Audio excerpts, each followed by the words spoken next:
Over 4,500 years ago, in the golden heart of the Egyptian desert, a structure began to rise that would change the course of human history. Towering higher than any building the world had ever seen, it was a mountain of stone, built not by nature, but by human hands. This was the Great Pyramid of Giza, a monument so vast, so perfect, and so mysterious that even today it continues to baffle scientists, historians, and dreamers alike. The Great Pyramid stood as the tallest man-made structure on Earth for nearly 4,000 years. Imagine that, for most of human history, nothing else on this planet touched the sky as high as the pyramids of Egypt. Not until the Middle Ages would a cathedral spire finally surpass it, and yet this wonder was built over 4,000 years ago, with no iron tools, no cranes, no engines, and no modern technology. The question is, how?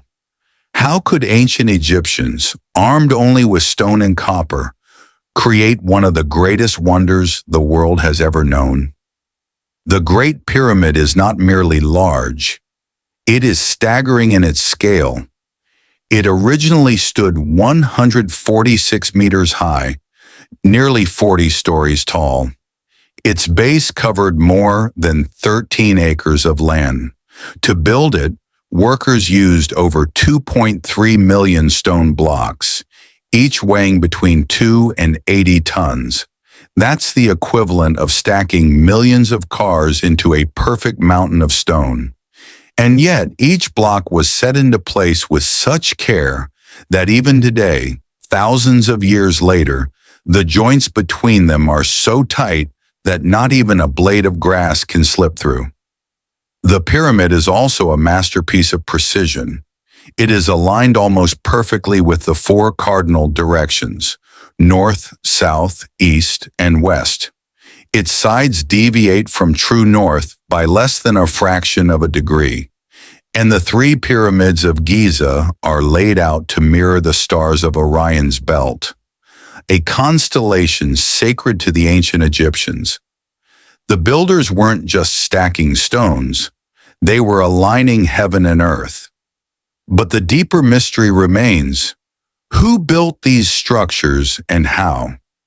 For centuries, popular belief said the pyramids were built by slaves, whipped and chained, forced to work until they collapsed under the sun. But modern discoveries tell a different story. Archaeologists have unearthed entire workers' villages near the pyramids, with bakeries, breweries, and medical facilities. They found the remains of cattle and sheep, evidence that workers were well fed. These were not slaves.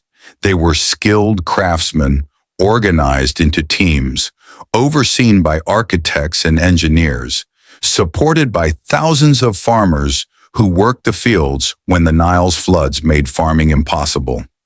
In truth, the pyramids were a project of the entire nation. Tens of thousands of Egyptians contributed their labor, their sweat, and their lives to create monuments for their pharaohs. For them, the pyramid was more than stone. It was a divine mission, a way to carry their king into the afterlife, and in doing so, to honor the gods themselves. But still, we ask, how did they move such enormous stones across the desert? Some of the granite blocks inside the pyramid were quarried from Aswan, more than 800 kilometers away. Imagine trying to move a block of stone as heavy as a truck for hundreds of kilometers with nothing but ropes, wooden sledges, and manpower. One theory suggests the Egyptians floated the blocks down the Nile on massive rafts. Others believe they built canals, dragging the stones closer to the construction site. And then there is the mystery of the wet sand. In a tomb painting, workers are shown pulling a statue on a wooden sledge while a man pours water on the sand in front of it. For years, this was dismissed as a symbolic ritual, but modern experiments have revealed the truth.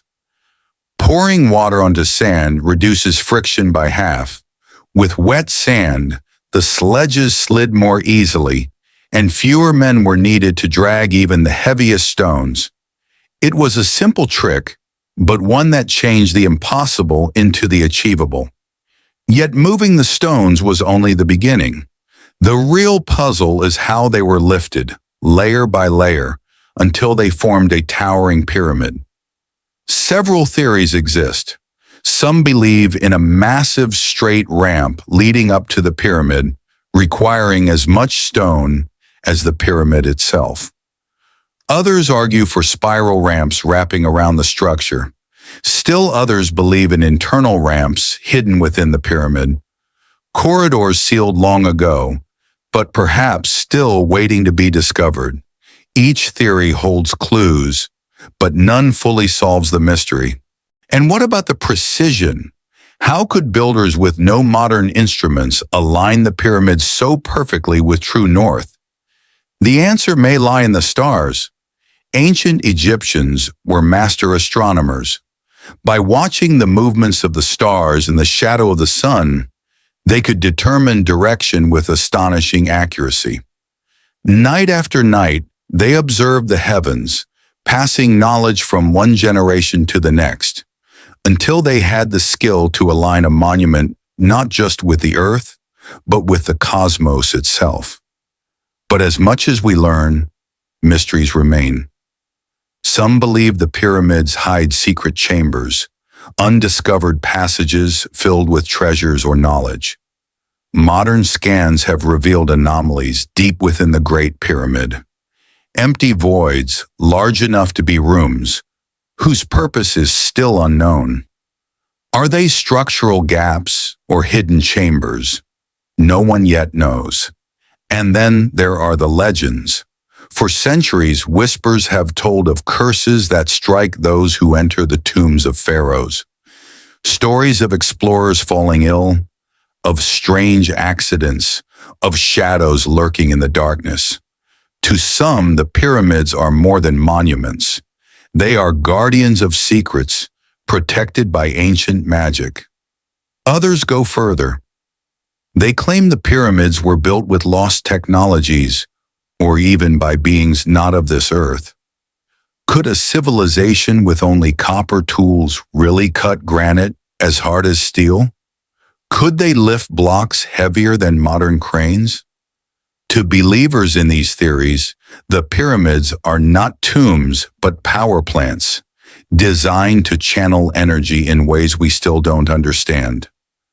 While mainstream science rejects these ideas, the mysteries of the pyramids keep such stories alive. But perhaps the real story lies not with gods or aliens, but with people. Ordinary Egyptians living extraordinary lives.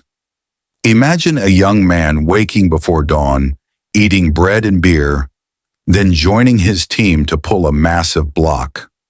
He sweats under the desert sun, muscles burning, but he sings with his companions to keep rhythm. At night he returns to his village, where bakers feed thousands, where doctors tend wounds, where laughter and song echo beneath the stars.